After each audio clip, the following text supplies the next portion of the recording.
Welcome to our channel. Today we how to restore speed ramp transitions using After Effects Curves detailed guide step by step clearly. Open Adobe After Effects and import your footage.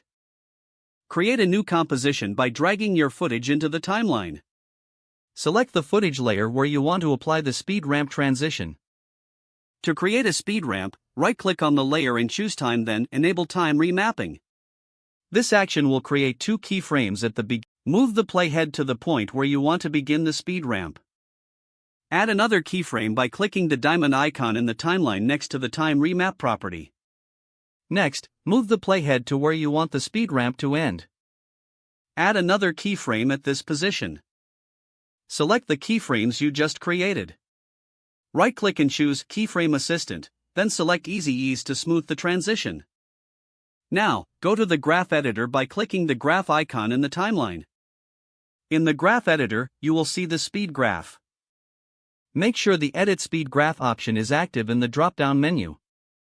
To create a speed ramp effect, adjust the curve for the keyframes you set. Click and drag the handles on the keyframes to create a custom curve. A steep curve will create a quick speed ramp, while a more gradual curve will result in a slower transition. Adjust the curve until you achieve the desired speed effect. To preview your work, press the spacebar. Make any additional adjustments to the keyframes as necessary for further refinement. Once satisfied with the transition, exit the graph editor. You can add motion blur for extra smoothness by enabling the motion blur option for your layer. Finally, render your composition to see your speed ramp transition in action. If the page does not load, refresh the browser or try again in a private or incognito window.